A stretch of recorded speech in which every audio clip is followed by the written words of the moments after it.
Hello, and welcome back to Murder, She Told. It's me, Madison, and I am here with another installment of Black Girl Reacts. If you're not familiar with my channel, welcome. For Black Girl Reacts, I usually react to documentaries, but I have a little bit of housekeeping to talk to you guys about right now about that.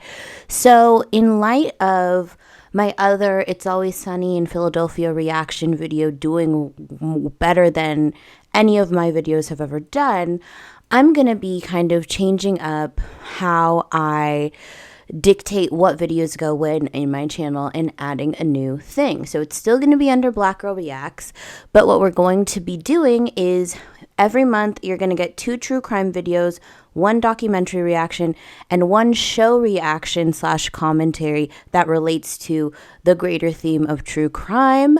So I'm really excited to do my second installment of that. My first one was my It's Always Sunny reaction, and I was discussing blackface and comedy. If you haven't checked that out, please do. I will either link it below, or you can just go to my channel, subscribe to it, like the video, all of the things you need to do to help this video do well in the algorithm, of course. And if you like this content, please stick around. I'm changing up my channel a little bit, and we're going to be doing some fiction show reactions and commentaries about what they're really trying to talk about in said episode. So I have some South Park reactions, political reactions that I'm going to be doing. I'm also have slated some Handmaid's Tales reactions and some other shows. If you have any recommendations, please link it down below. The criteria for media that I want to be covering is kind of on the comedy side and touching on topics that are central in true crime. Now, for today's video, we are going to be reacting to It's Always Sunny in Philadelphia, Season 12, Episode 5. But before we get into that, we're going to talk about a little something that I want to really touch on and hammer home in this particular true crime channel space, which is the ethics of true crime as we know it. This is a big question and a big quandary as true crime has become more and more prevalent in our day-to-day lives and in the media that we consume. We have seen a true crime boom like no other, and it has become a genre of media that makes so much money that people consume at such a high rate that it has really turned into less about talking about the crime, but more of the entertainment value of said crime. So a lot of questions come up, a lot of ethics questions come up in reference to how would you feel if you were a victim of something or a family member was a victim of something, and it's an extremely terrible event in the history of your family, and people make content around that and are able to start making money off of that. And there's a lot of questions with that. Now, in this particular It's Always Sunny in Philadelphia episode, they're doing a literal direct parody of Making a Murderer. Now, I don't know if you guys are familiar with that. It came out in 2016 or 2015, I believe. And I was still in college then. I remember watching it then. And it took the whole Netflix true crime space by storm. After that movie came out, the way Netflix does their docuseries that are true crime based or their movies that are true crime based has truly really capitalized off of the success of Making a Murderer. Now, it's one of those things, and we're going to get into this in more detail as we go through discussing kind of the negative sides of what Making a Murderer had done to the community and things like that. But It's Always Sunny in Philadelphia was doing a direct parody, and I thought it would be a wonderful opportunity to sit here and talk to you guys about my concept of true crime, my philosophy around true crime, and how I want true crime to be displayed on this channel, and my issues with true crime, even though I love true crime.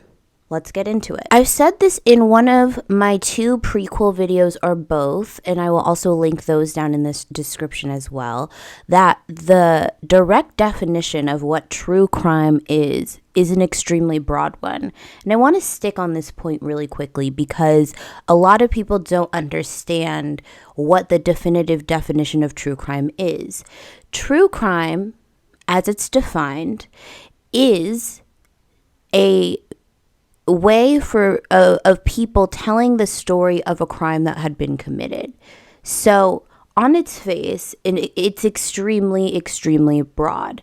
There's no formula to what makes a true crime video true crime. There's no explicit discussion of it having to be a violent crime. There's no explicit talking points about how true crime has to be, what media it has to be delivered to you in.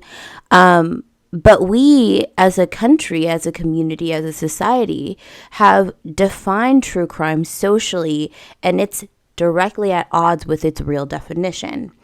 If true crime, as defined, is really just somebody telling you the story of a crime that happened, why do we always focus on the same kind of crimes to tell?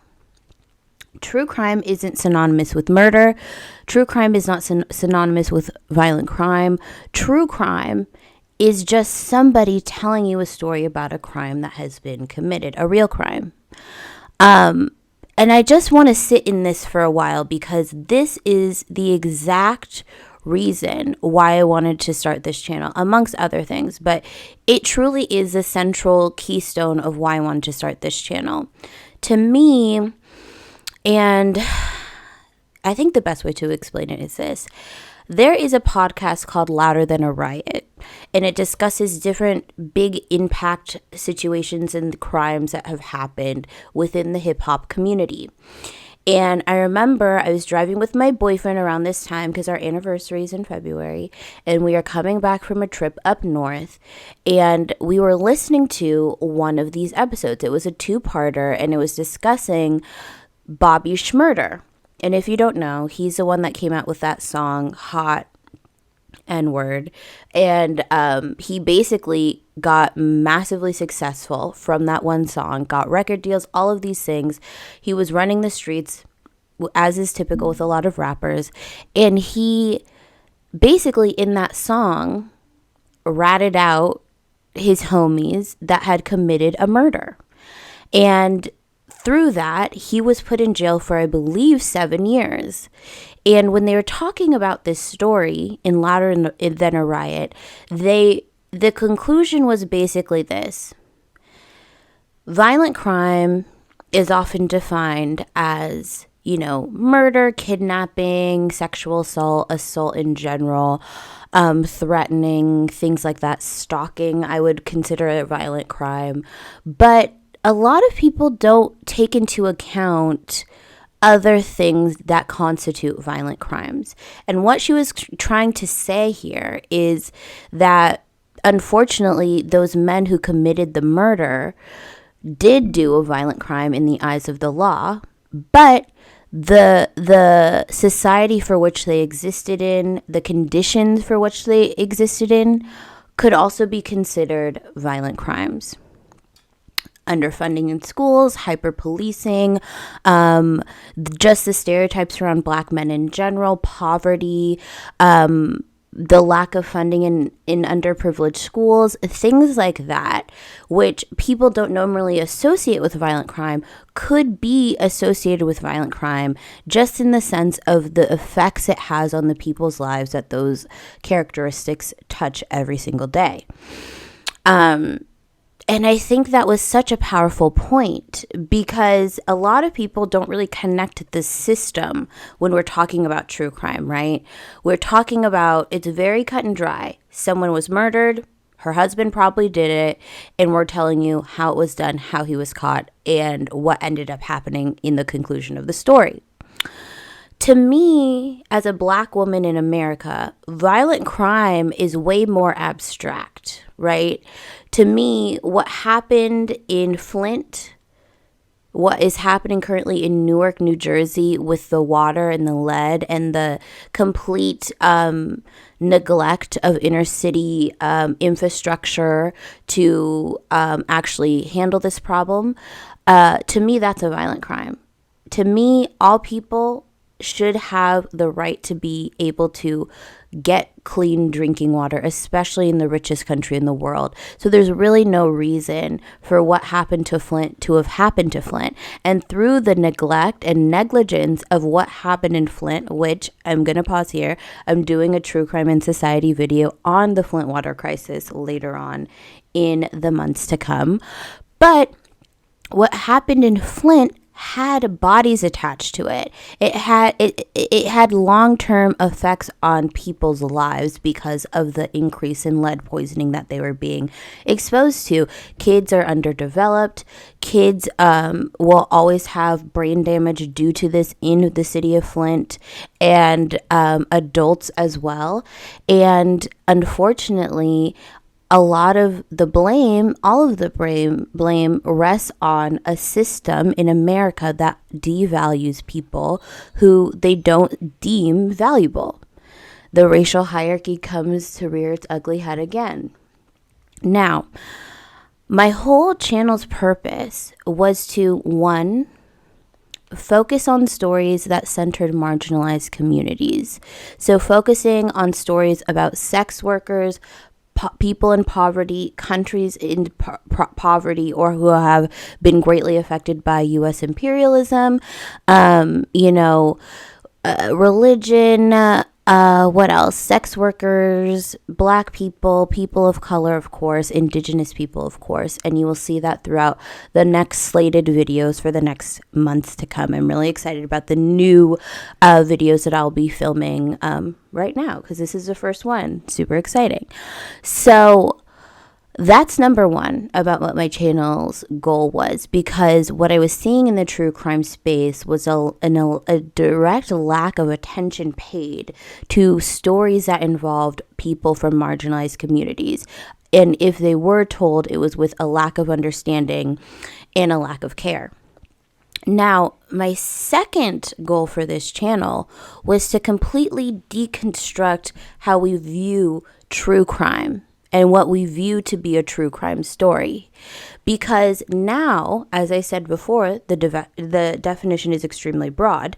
What we consider to be a true crime story dictates what is told and what is amplified in platforms that talk about true crime and what is not.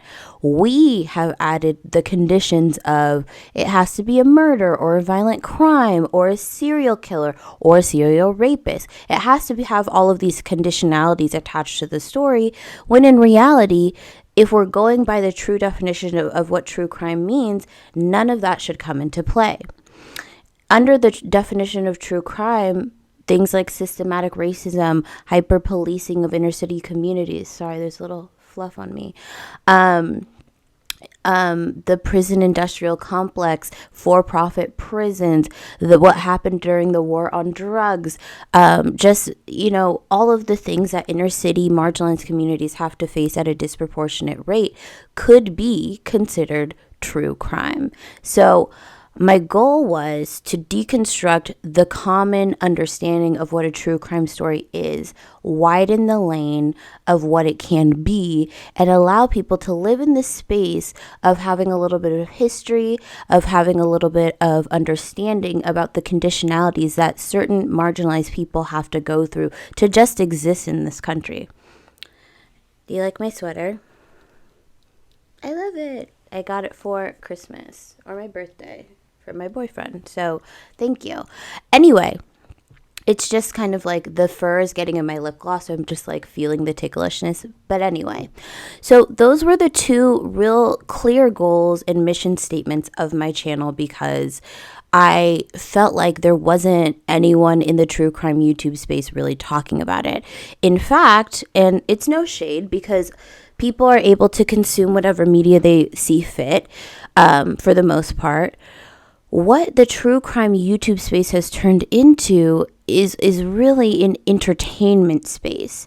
A lot of times what you see is that people aren't necessarily super gentle with the conversations around the true crime story, or they do minimal research, or they're just really disrespectful and casual about these stories, when in fact, by continuously telling these stories, you inevitably are affecting the lives of the families of the victims. So each story needs to come with well research and respect, and you shouldn't just be doing a story because it'll get you clicks. And that's just how I feel. True crime to me started with noir culture. Things like stories like the Black Dahlia or other stories that took old Hollywood by storm and were highly sensationalized by the newspapers at the time. I think that to me is a true origin story for what we interact with as true crime. So think Black Dahlia's story. Every day a new newspaper, headline would come out about the findings of the case and this and that. The obsession around the victim, the obsession about what happened to her, the sensationalization of her story and who she was, I think started around that time as print media started to become was very popular. Radio media started to become very popular. And these stories were enthralling the nation. And oftentimes, unfortunately, a lot of the stories that were put into the media or put into press or put in on the radio were not truly accurate all of the time, but they were meant to create the most interest and get the most people to buy said paper or listen to said radio program. The coined starter of the American true crime boom is Truman Capote. He wrote a book called In Cold Blood in 1965, and what many people credit him for starting the modern true crime boom. From this point forward, true crime was on the rise. True crime and interest in true crime media started to become a big topic. It was something that people were starting to really, really fall in love with. If you know or if you've seen the show Mindhunter on Netflix, around the 1970s-ish time, the FBI coined the term serial killer. And that was through, again, if you've seen Mindhunter, different FBI agents interviewing people like Charles Manson or Ed Kemper and discussing their childhood traumas, why they decide to do those crimes, how those crimes went down, and having a behavioral expert kind of find the patterns in which these people were raised through their early childhood and their motivations for deciding to kill multiple people. And from those discoveries, they started creating a serial killer profile, which is used to this day to determine whether someone is or isn't a serial killer. So the true crime genre kept steadily chugging along, and it really hit its stride in the 1980s. Shows, books, all of these things, it began its first boom in the 1980s. And comparing the 1980s hyperfixation on true crime, what we can see is that we're in the midst of another true crime boom that started in the 2010s, I would say, if I'm being specific. So here we have the boom that we're currently in, and we see the rise of podcasts like Serial or Criminal or Morbid or My Favorite Murder during this time period. And we start to see more and more YouTubers start to take a crack at becoming true crime people, like Bailey Sarian and other YouTubers. She's probably one of the biggest who does it, true crime and makeup. But through this time period, we start to see regular people telling true crime stories and getting paid to do so. And I think this is where we start to cross a little bit of the ethical line space. Stay with me now. I think the first thing, if we're going to talk about the ethics of true crime, is understanding the booms and how it has become a huge money-making genre.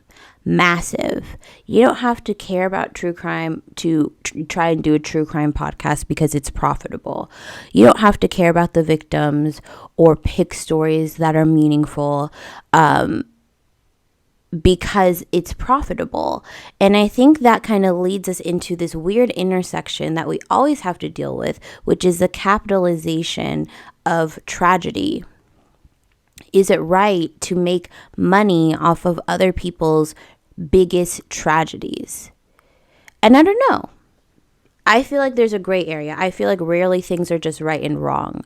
But because in America, money is at the center of all, it begs the question, is it ethical? Is it right to be able to get rich by exposing people's families and telling and rehashing and potentially re-traumatizing people's families, victims' families, in order for you to get clicks on your YouTube video?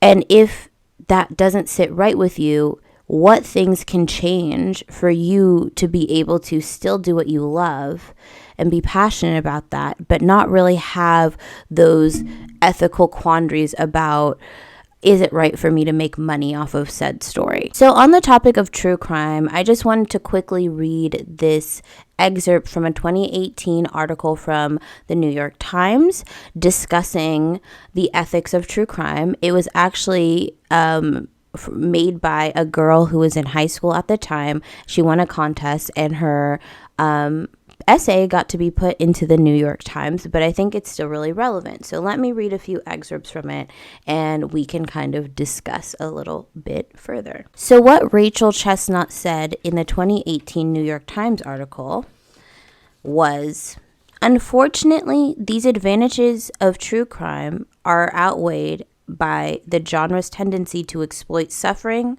lean towards a preconceived narrative, prioritize ratings over morality, and manipulate public opinion. Okay? Rachel also goes on to say, true crime media has a disproportionate effect over public opinion. Investigative documentaries, especially those that readily imply the person's guilt or innocence, can easily convince viewers of their conclusions. This inadequately informed consensus can have disastrous consequences. Now, I just want to go in, and we're obviously going to talk more. We're going to get into the movie reaction shortly, but I wanted to use Making a Murder, a huge example of this. And if you're not familiar, I'm going to insert a clip here so you can quickly get kind of familiar with what Making a Murderer was. And you can find it on Netflix still, I'm sure.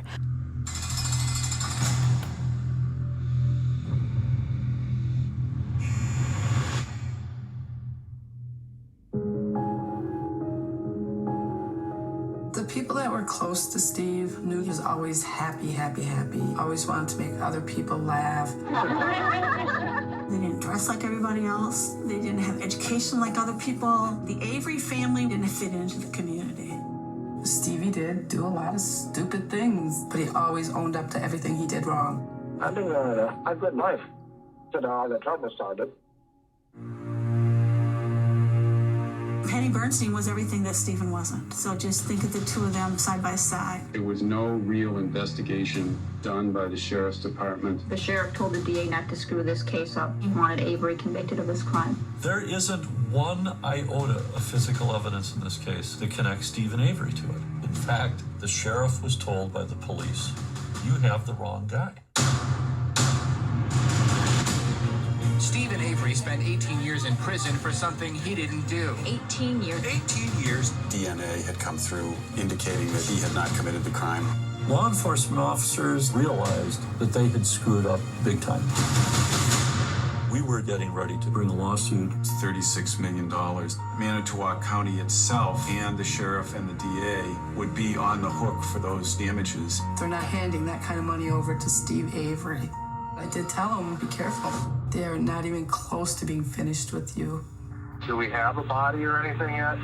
I don't believe so. We have Stephen Avery in custody, though. But essentially, long story short, Making a Murderer was a 2016 true crime docuseries that centered around a man named Stephen Avery and his perceived guilt or perceived innocence of a murder based on him being wrongfully convicted in the 1980s for a sexual assault claim and him suing the local police department for their shoddy police work. Then he got out of prison a decade, or I think it was like close to 20 years later, decides to sue the local police situation because of how they handled the case, because clearly the DNA didn't match, and he was going to sue them for $36 million. Conveniently, around the time that this suit is filed, another woman, a photographer, goes missing, and her car is found on the Avery's car import lot. So he's hauled away right after the suit is. And what the whole point of the documentary was kind of exploring the fact that it seems like it was in the police officer's interest to convict and speedily convict Stephen Avery for this murder without due process, because he was suing them for $36 million, and the $36 million was not going to come out from the insurance, from the police insurance. It was going to have to be paid directly from the officer's pension fund. Okay, so there's a lot of kind of murkiness in this story, and a lot of people loved it, but a lot of the locals are forced to deal with the legacy of said docuseries because it was extremely popular at the time and still is. In the New York Times article, Making a Murderer, Town's answer to Netflix series You Don't Know, written by Monica DeLacy in 2016. And I'm going to read some quotes from that. And I'm going to read some quotes from that article because I think what's said there is really poignant. So here we go. The release of the Netflix documentary series Making a Murderer about a decade-old murder case has upended this county of about 80,000 people along Lake Michigan. So basically, what we don't realize is that there's news, there's local news, and then there's national news. So the people who lived in this county had been living with the case that was going, was being brought up about Steve Avery's murdering this woman and her car being found. It was a 10-year-old murder case, okay? And the people in the local town have lived with said case for 10 years. It was covered by their local news, and many people overwhelmingly agreed with the judgment of the judge that Stephen Avery was guilty of this crime. All right. Now, whether that's true or not, they definitely did not handle the first rape situation well with this guy, and they certainly did have biases against him because he was suing the police station at the time. So again, murky water, but overwhelmingly the townspeople agreed with the judgment that was made. And so when Netflix came in to make this series that just took off like that, one of the biggest to date, it upended a lot of the feelings that had already been put to rest, because a lot of this was just rehashing old news that people who lived in the community had already known, had already made peace with, had already moved on from. And in this particular article, and I'll link that below, and I'll link the other Rachel Chestnut article down below, of course, what people were saying in the community was, we agree with the judgment, but a lot of people who watched the Netflix series overwhelmingly disagree with the judgment. And it's made for their little county to be thrown on the national stage and for people to have strong opinions about whether or not this county was good or bad morally due to how Stephen Avery was portrayed in said documentary. All right. Here's another reading. The story was based on a murder the local residents know and follow and were overwhelmingly fine with the judgment made. Once the story was blasted with a bunch of leading opinions, the entire area was forced to relive it. Right. Many viewers of Making a Murder do not agree with the judgment. Hundreds of thousands of people signed a petition asking President Obama to pardon Stephen Avery and Mr. Dassey, who was also a part of this whole murder plot. Okay. So the overwhelming attention that it got and brought to this little county has lasted for years and years and years, and these people are still feeling the heat of it. It starts with a woman who works at the I don't remember what federal building or what state building she works at, but they get calls about tourism and different things in the area and what people can do. And overwhelmingly, after that series came out, people would call, say expletives, say the county was terrible, say that they needed to reckon with their sins because they put an innocent man in prison. So it was affecting people's work days. It was affecting people's businesses because of how people perceive the county to be. So it had real material effects on the innocent lives and people of this county. And I think one of the biggest things, and I think one of the most important things, is this part of the article. Ken Katz, who prosecuted the case against Mr. Avery and Mr. Dassey, said the series was one-sided and omitted significant evidence, including DNA from Mr. Avery on the latch under the hood of the victim's car, found in his salvage yard. So the documentary came into this small town after this 10-year-old true crime case had come to an end.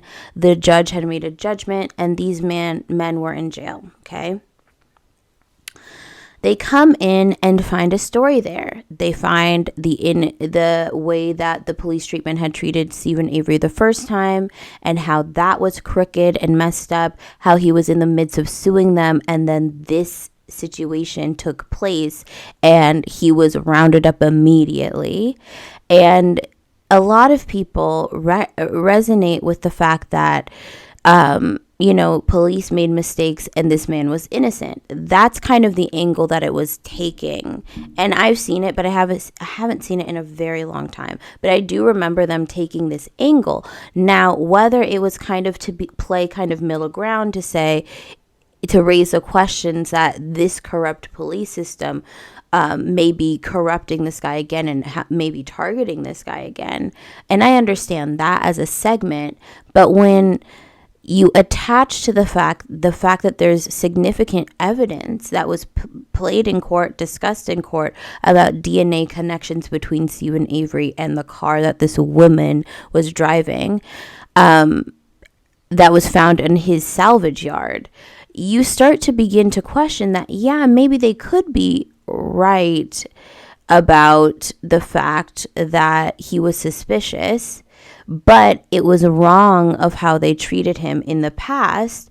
And people kind of equate those things to add to the fact that, okay, this man could fully be innocent, even though there's DNA evidence linking him to said crime, the second crime. And a lot of times people don't really have the critical thinking skills to say it's two things can be true. This guy could have been wrongly convicted the first time and rightly convicted the second time. Do you know what I mean? And so what happened to this county, they have an influx of true crime tourists that come and take pictures are all over the county. They have an influx of negative press and negative calls coming into the county, talking about their sheriff department, talking about the culture of the county because of this series. And it's really affecting people's lives and businesses, especially since, like I said before, most people in the county were perfectly okay with the judgment that was made. What do you think? Now, I think this brings up a huge issue. I'd like to go back to discussing Serial as a podcast as well, because it got similar blowback from the family of the victim in the Serial story.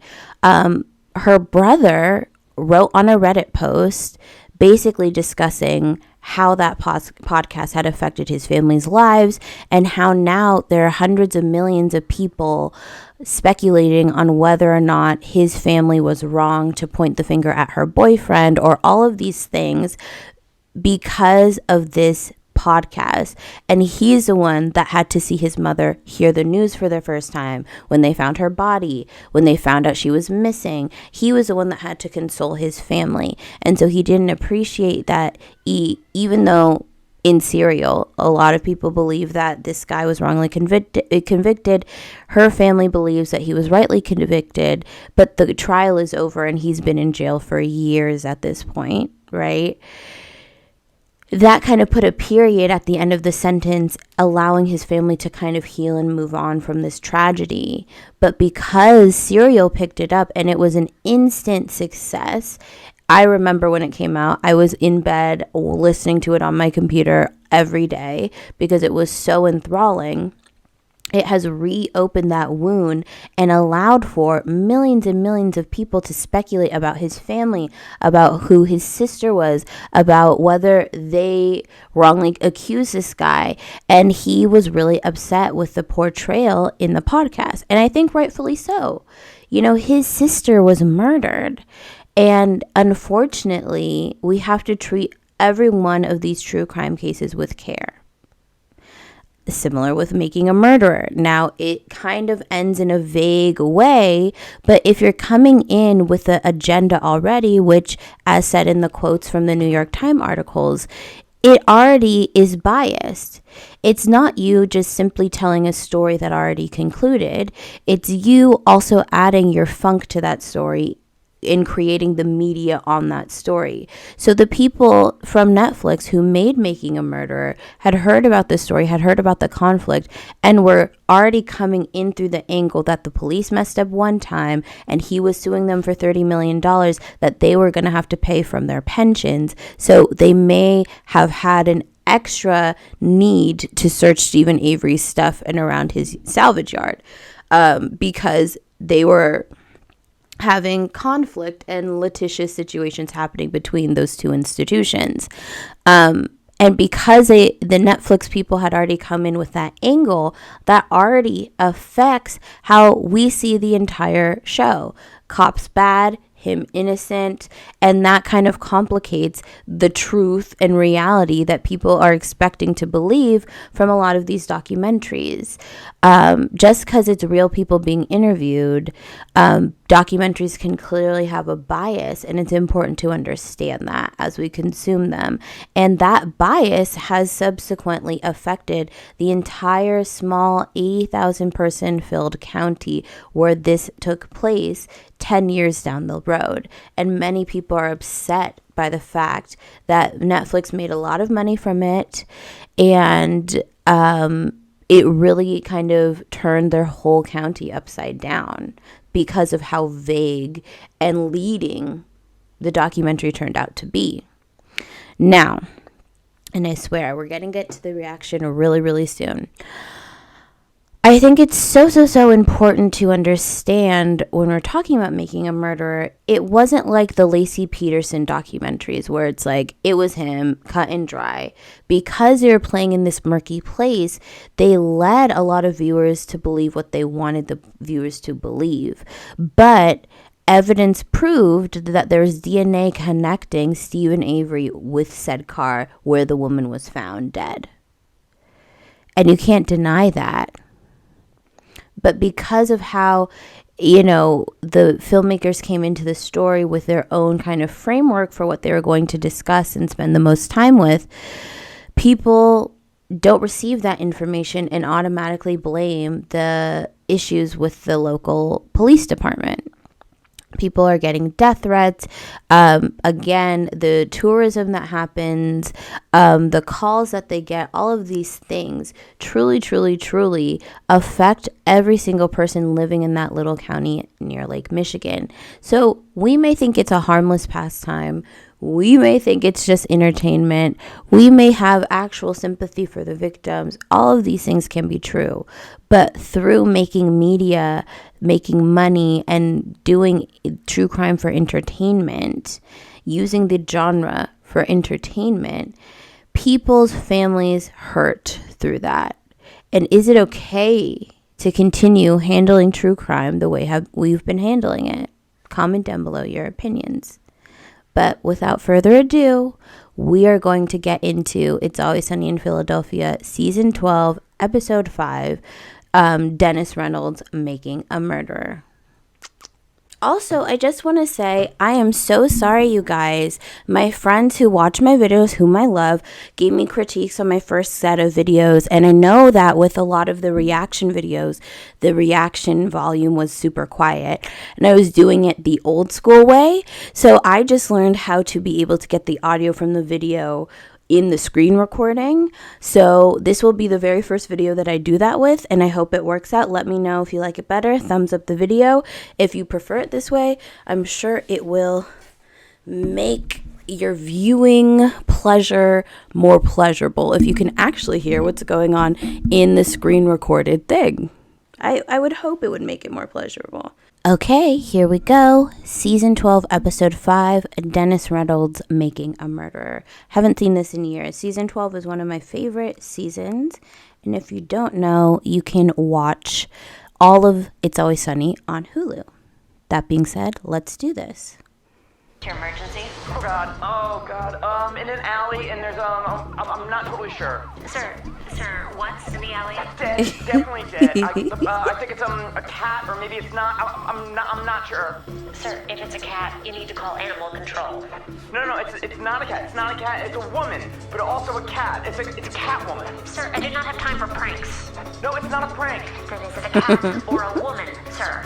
It's both. It's both. Whatever it is, its neck is broken. It's dead. All right, let's get started. What do you guys want to know? This show is so good. The circumstances surrounding the death of the woman born Maureen Ponderosa captivated South Philadelphia. Oh, God. She was discovered in an alley with a broken neck. In 2013, Maureen had begun her transition to a cat. And in her cat form, she went by the name Bastet, to honor the Egyptian god of cats. A man wants to turn himself into a woman? Okay. Who am I to judge? But really, a cat? What's next? A watermelon? First thing we wanted to establish as to whether the deceased was acting this strange. show. Not like a turning myself into a cat strange. More like suicide strange. We learned that she was excited about an upcoming surgery. A reverse nippleectomy. That's where they add more nipples. I guess she wanted more nipples. The thought of that just makes me want to blow my lunch. I just want to say, as with the Making a Murderer documentary, Dennis is a perfect person to make this type of true crime documentary about. We all know if you've watched the show, throughout all the seasons, he's increasingly become more and more unhinged. He's narcissistic, he's sociopathic. There's a whole episode about him cosplaying as a serial killer. All the one-liners to Dee about which episode was this? When Crazy Pete returns and he basically screams that he would skin Dee and make her skin into luggage. that got him diagnosed as a crazy person by the person in the episode. I mean, there's so many examples of why Dennis is a perfect person, as there were very many examples for Stephen Avery to be the perfect person for this documentary to be centered on, and this documentary to be centered on in a light where it's very nuanced, it's very gray area, it lives in that gray area space. He's a person that people know in the area. He has already been convicted once for sexual assault. Even though it was wrongful, people already make up their opinions about a person in that kind of case. And so to come back after 10 years after this case had already been tried and judged, for the documentary makers to make him central in this, made it all the more compelling, because it could be, is it right? Is it wrong? Who knows? Is it possible for this guy to do this? And Dennis is definitely that character in the show. So I just think it's brilliant all the way around. Irritated by this? Yeah, of course I was. I mean, it was the most expensive procedure yet. But I remained supportive and kept my cool, and I never threatened her in any way. No. If you want to get more nipples, please, get more nipples. Get 1,000 nipples. The more nipples, the better, Maureen. And you know what, while we're at it, I'm going to turn myself into a dog with 1,000 teeth. Oh, does that make you nervous? I find that offensive, because a dog is who I am now. Now, due to the nature of this call, we decided to bring him in for questioning. Oh my. Why don't you tell me where you were that night? Well, it was actually a pretty average Friday night for me. Watched a movie with my roommate Mac at our apartment, and then went over to the bar for a couple drinks. He answered every question, even offered DNA samples. Although he did request to draw his own blood, which is kind of strange. Mr. Reynolds was forthright. Charming, quite frankly. Get me one, too, if you go. Thanks. It wasn't until I reviewed the interrogation footage later that I saw it. Something very unsettling.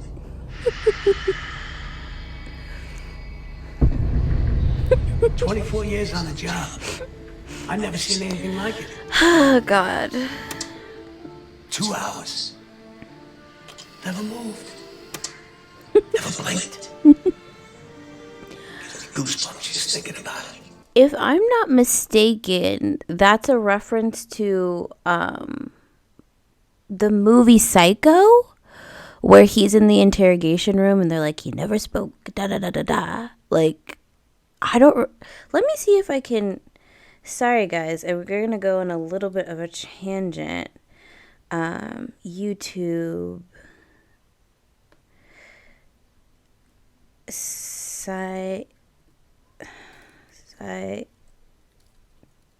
Why do I always Psycho ending scene?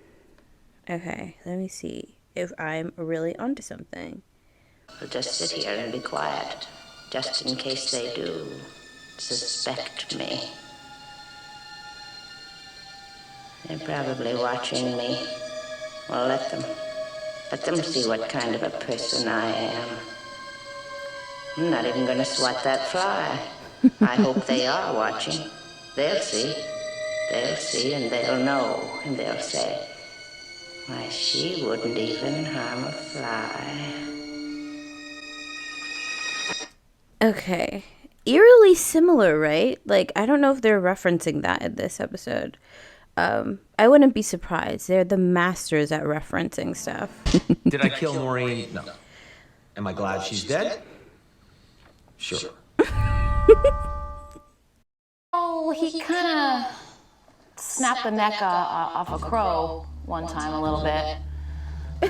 But that's not normal, right? You know? He's just like boys being boys. Look, we had a totally normal childhood, and look, Dennis wouldn't hurt a fly. No way. Whatever Deandra says is BS. She's probably just covering for him because she's afraid he's going to snap her neck like that crow. Look, he didn't just snap it. He broke the thing's head clean off. It was gruesome. I still have nightmares about it. And I'm old. She told you what? No. Look. That crow was injured, and I was simply putting it out of its misery. While, yes, testing the tensile strength of a crow's neck. Well, yes, there was another crow, but that's because I simply couldn't believe that a crow's neck could be that weak. Well, yes, there was a third crow, and a fourth, if you must know, but who likes crows? Look, if you can kill a crow, you can kill a cat. What I like that they're doing here, because this show always takes things to like the next to the limits of things, because these people are so horrible. So what they're doing is seeing how basically a documentary centered around Dennis killing Maureen, who is dead, would be like in the same instance that they made Making a Murder in, with all the dramatic music and all of the dramatic flashing and changing of color and all of that, what it would be like with the absolute worst people ever who would turn on each other on a drop of a dime. And it's just so hilarious because all of them lie or tell the truth. It's hard to keep track because they're all such problematic people, including Bill Ponderosa, as we know if we've watched It's Always Sunny ever. He's a terrible dad and a terrible person. But it's kind of that thing of like, how much would this documentary have an effect without all the editing and the leading questions and the B-roll and the colors and the intense music? And I think that's kind of one of the things that people were pointing at when it came to the real Making a Murderer, because at the end of the day, he was guilty. He was not innocent. But through the way they took you through the documentary, through telling his story, through the editing, through the music, it subtly leads you to believe exactly what the documentarian wants you to believe, which is, in the case of Making a Murder on Netflix, it's not beyond a reasonable doubt that this guy could be innocent. And for the love of God, do not mention anything about what's in my safe. Yeah. Yeah. Yeah? I'm hanging up. You gotta give me something to work with here. I'm not supposed to tell you what's in the safe. Tell me what's in the safe. Oh my God. Cat tranquilizers. Are you on these tranquilizers right now, Charlie? Yeah. Jesus Christ! Further inspection of Dennis Reynolds' safe revealed a cache of suspicious items. So, Charlie told you about the tranquilizers. I imagine that means you found other things too, laser pointer, cat head, yarn. Yeah, peculiar how these things wind up in your place. Huh. Not really. You see the Ponderosa household. They're doing such a good job with this, and it's just so hilarious because it is a direct parody. And God, I mean, Charlie's part, I think it's supposed to be Mr. Davis. Let me see. In my notes, what's his name? Mr. Dassey. I think he's supposed to be Mr. Dassey because obviously they're alluding, or Charlie on the tranquilizers was saying that he also helped Dennis, which he didn't because he was just confusing it with watching wrestling as he normally would. But it's just so interesting how the editing and everything really plays a role on just heightened entertainment value, and whether that's a good thing or a bad thing when it comes to telling someone's murder story, because there's 1,000,001 true crime stories, but the ones that get the most attention are the ones that get the most, that have the most potential for entertainment value. And so it's just like that always comes into mind when someone is creating a docuseries or a documentary or a podcast, and how they present the information. And I think more people need to take into account how big of an effect it has, especially if the person making said thing has a personal agenda. Do you get what I mean? So I don't know. I just find it so interesting that they would even choose to do this. But it's so hilarious that, you know, we have these kooky, chaotic, insane, terrible characters in this circumstance. And at this point, everybody looks a little guilty, probably, except for Mac. But Frank is guilty. Charlie admitted he helped Dennis. Dee is trying to wiggle her way into the reenactment film. And it's just so funny. This show is amazing. That doesn't explain what's on TV report. See, there were collections of hair found in his Oh my God. And any guess as to who it is? Oh my God.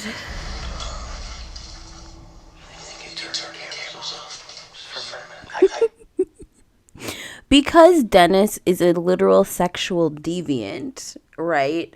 It's like now another bombshell comes about because he can't keep it in his pants, and he's into, we don't kink shame and we're sex positive here, definitely, but because of Dennis's very creepy sexual proclivities, he just keeps putting himself in the center, in the middle of being a suspect in Maureen's case because of him, because he is the one who's sociopathic. He is the one that has said a bunch of crazy, angry things in his rampages, and he has crazy sexual proclivities. So it's like, okay, now you're throwing yourself back in, even though you could disprove everything else, because, well, we'll see.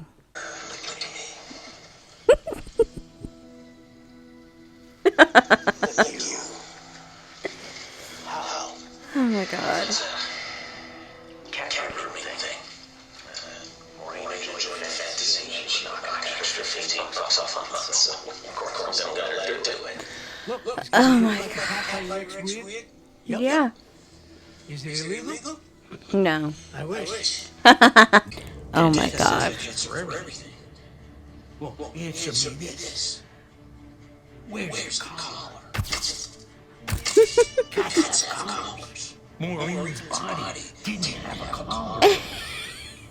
Killers keep trophies. Oh my God. Find the collar. Find kill. At the end of the day, I'm just some guy, a crazy ex-wife who fell off of a roof, pretending to be a cat. That's the end of it. All my stories checked out. I was cleared. Case closed.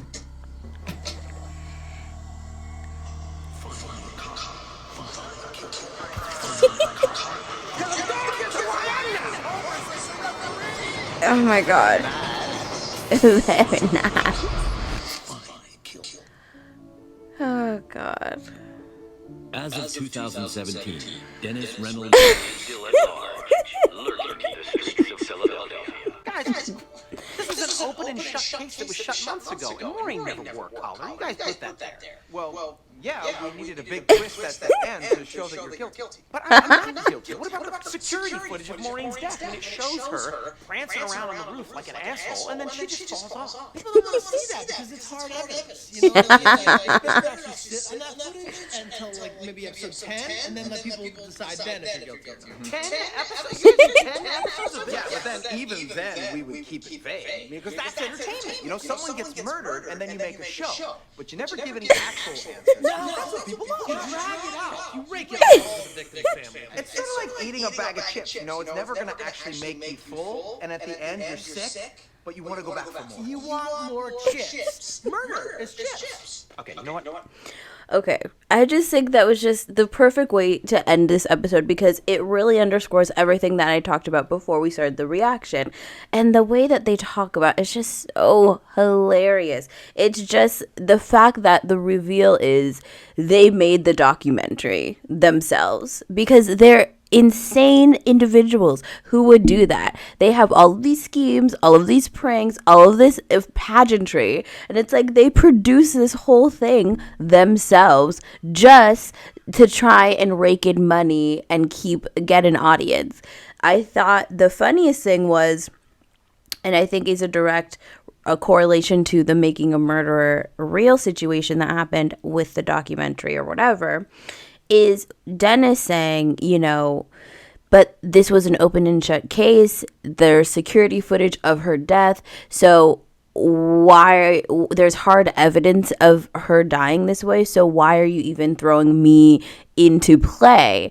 And they're like, oh, No, because, no one likes hard evidence. The audience is going to love it. And if we do, we're going to sit on the evidence until much later so the audience can still decide. But we're going to allow them the space to make up their mind and make it seem like you're guilty before we decide to throw in the little piece of evidence that exonerates you.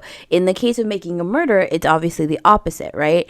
He had a situation with the cops. He was suing the cops because he was put into jail as an innocent man.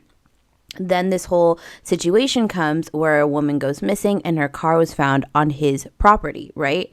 So these are things that are hard evidence, or at least hard enough evidence to make you a suspect. Her car was found on Stephen Avery's property, okay? And then they make this whole documentary about whether this is right. Are they targeting him? Are they targeting his family? All of this shit.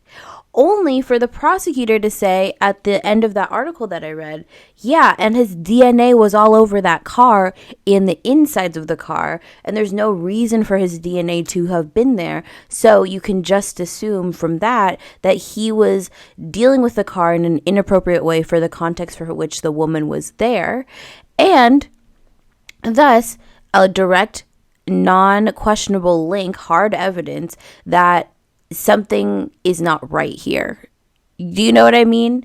And instead of really harping on that piece of evidence, the Making a Murder documentary took all these twists and turns to try and prove that this man was being, or lead the believers to the watchers to believe that this man was being screwed over by the cops once again, when his actual DNA was connected to the scene of the crime and her belongings where it shouldn't have been.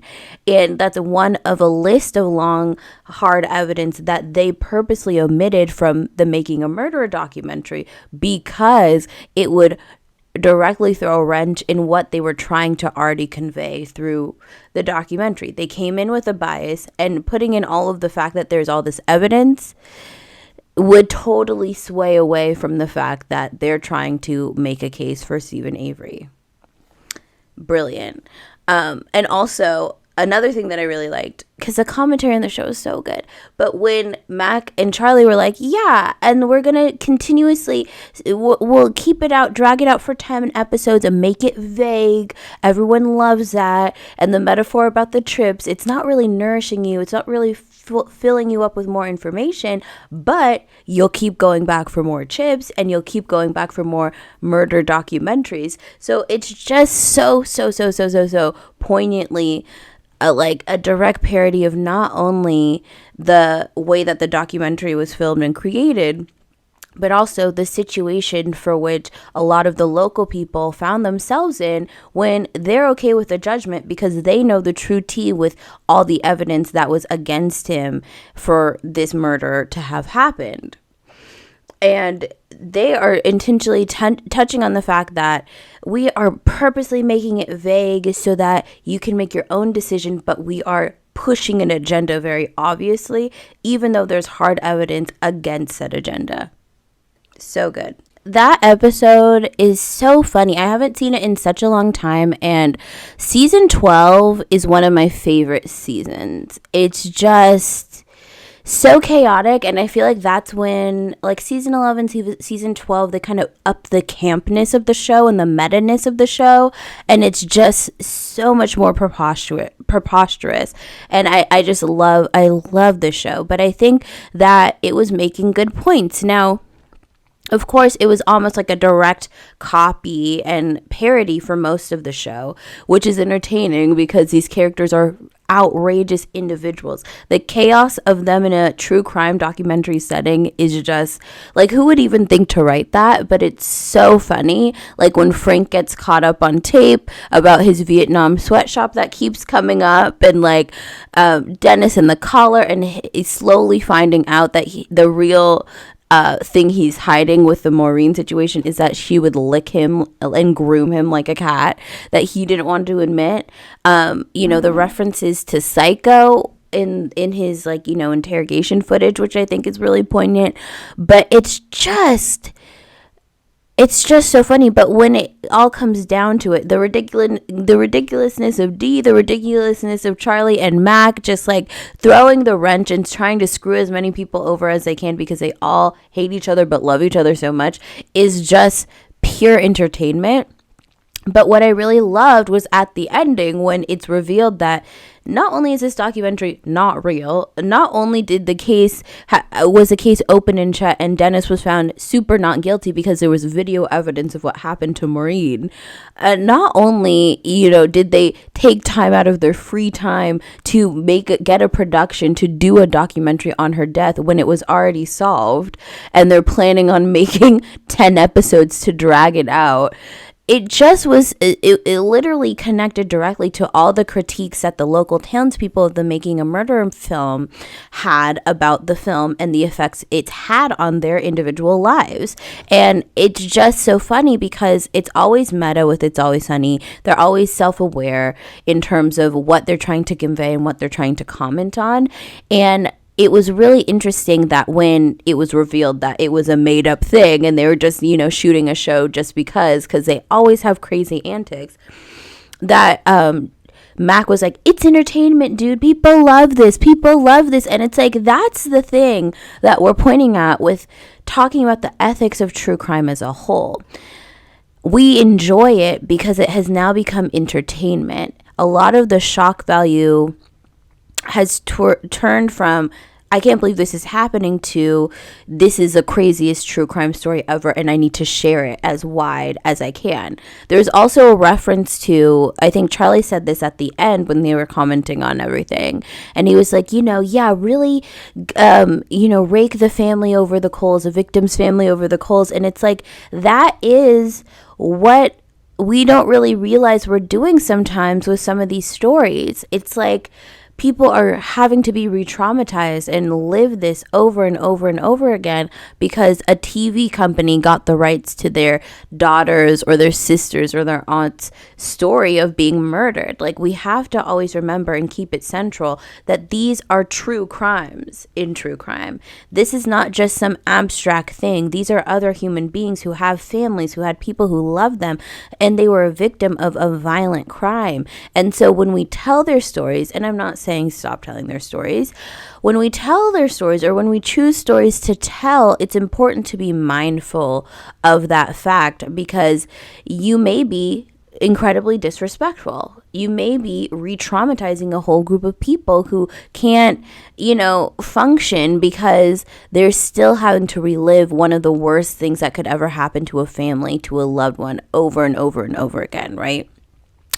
There's I forgot what the murder case was, but and I forgot what the TV channel is, but there's a woman that I came across on TikTok who's complaining by a new, I think it may be ID, but don't quote me on that, allegedly child, because they have a lot of the true crime content, but they're making a true crime documentary about this woman's mom or aunt or something like that, and she went to TikTok to say, they're not even paying us, it's not accurate, and I am tired of them screwing us over by continuously telling my mom's story for money.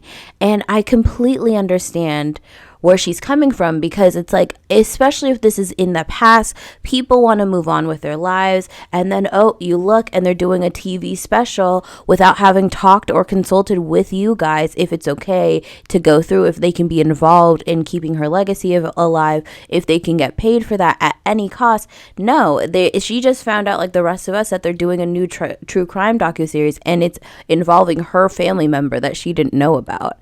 So it's things like that and practices like that. It's also the true crime stories that we choose to focus on, that we choose to tell. Again, like I said in the beginning, my goal for this channel is twofold: to discuss stories that don't get discussed and get pushed to the margins, as well as to deconstruct what people believe to be a true crime story, because the definition itself is so vague. So that's why I'm going to be telling the Flint water crisis as a true crime story, or that's why I'm going to be talking about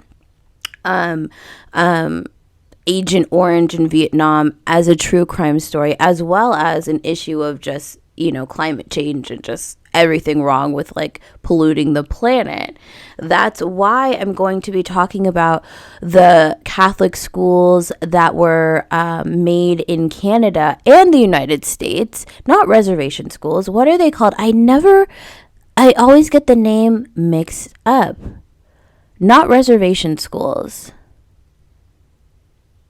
I forgot what it is, but they were Catholic schools that they basically rounded up all the young indigenous people in North America in general, threw them in Catholic school, cut their hair, changed their names, forced them not to be able to speak their native tongue in order to assimilate them, because there was an Indian problem, and that's what it was called. Don't come at me. That's what it was called, to address, because the people that they didn't end up completely genociding still had ownership and claim to some of the land through old treaties. So what they did was completely knock an entire generation of young indigenous kids out by the knees by detaching them from their culture, and abusing them. And I looked it up while I was doing my research, and that's a literal form of genocide. They literally genocided those people by killing them, obviously, as we know, through manifest destiny or whatever white people made it seem like it was okay to do. But also, after that, they funneled them into the reservations, settled them down into places that may or may not even be holy to their tribe, and then took all their kids, threw them in a school, and forced them to learn English, force them to never speak their language again, force them to cut their hair, force them not to do any native traditions. And that internalization, as well as them being sexually abused, murdered, and just abused in general and neglected, it's just like, that's true crime to me. Do you know what I'm saying? Because it is a crime. And even though the perpetrator is a system at large, to me, it's still a true crime story. Do you know what I mean? And I think that through my channel, I really, really want to expand the conversations that fall under the true crime genre, because the true crime definition is so broad. We don't have to limit ourselves to John Benet Ramsey. We can talk about the reservation schools. We can talk about the 60s scoop. We can talk about Agent Orange. We can talk while also peppering in the death of Marsha P. Johnson. We can talk about Lake Lanier. We can talk about all of these things in this channel in the context of true crime, because it's accurate. It's accurate through the definition of what true crime actually is and can be. We just have to push those boundaries and allow for people to understand that true crime can be whatever we want it to be. True crime doesn't have to be individualistic. It is, and it can be systematic, and it could just be cultural. It could be everything. It can be historic. The erasure of Native Americans in history and contributions of Black people in history, to me, is true crime. The lack of funding in schools and the constant hacking of the educational system is true crime. What happened with COVID and the negligence of how this country dealt with it is true crime. The fact that the kids in Flint have lead poisoning because of the water and the negligence of the system, because it was a mostly Black community, is a crime, as well as is true crime, as well as the murder of Emmett Till being true crime. What happened to Oscarville under Lake Lanier is true crime. And all of those things relate in my mind to being true crime, because there's a clear victim, right? And I think that once we expand the definition of true crime and move, we can still talk about individual cases, but I think if you're not talking about this individual cases with a message behind that, and the only message you chose a case was because it was highly either, clickable, or it's just a big name, we start to get into the ethical quandaries here. The way I choose stories is I go with my interests, as well as I go with a clear set of, a mission statement. Were these people disadvantaged? Is this a story that people talk about to death? Is this something that people don't know about? Is there a historical angle? Can this be related to society in general? Can this have a sociological lens and spin to it? That's how I choose my stories. But I think it's problematic when TV shows, podcasts, and all sorts of media forms are trying to cash in on the huge cash happening in the true crime industry by just traumatizing and re-traumatizing specific families because their stories are salacious and have already, made headlines, and it'll get them clicks, it'll get them followers, it'll get them subscribers, it'll get them listeners, and they can make a ton of money off of that. I kind of find that wrong. I don't know. And I think also, like I was saying before the reaction, it's the way that some of these true crimers discuss these stories. They're not as aware as of the fact that this is just not a story, a means to an end to entertain your audience. This happened to true people, and holding reverence for the fact that this was a victim with a family who loved them at some point at least. And one of the scariest, most horrifying things happened to them and they didn't live is so important in how you tell the story. But a lot of times it's more just like, isn't that crazy? Ha ha ha, joke, joke, joke, joke. And it's like, this isn't a joking matter. And if you're not going to come at it seriously, then maybe you should do commentary videos and maybe not true crime. That's my opinion on that. I'm really enjoying these commentary videos. I'm going to see if there's another It's Always Sunny one that kind of relates to something that I'm talking about, because they're always talking about something. Absolutely love this show to death. I will never give up on this show. Like I said, you can watch it all on Hulu or FX Network's online streaming platform if you have it. I hope that you guys stick around and subscribe, like the video, comment on the video with your opinions about my thoughts on true crime and the ethics of it all and all of that kind of thing. It'll help the algorithm. It'll help push my video out. Please subscribe if you like the content. And I'm doubling down on this content because it showed that you guys like it. This is the first video at this point in time that's over 300 views, and I'm really proud of that. I've only been doing this for a month at this point, so I'm just excited that we're getting somewhere. And so I will, in regards to how I'm switching up the way I'm doing my channel, you will expect 2 true crime videos every month. You will expect 1 documentary reaction, and you will expect 1 show commentary. So, yeah, so look forward to those. I will be doing a lot of South Park. I will be doing Handmaid's Tale as well. Just different episodes. I'm not going to be reacting to the series. I'm going to be reacting to poignant episodes that I think are important. To what this channel is going to inevitably turn into. So yeah, thank you so much for watching. Thank you for your support. Share this video, tell a friend, subscribe, please subscribe, hit the notification bell, and without further ado, Black Lives Matter and free Palestine until it's backwards. Love you.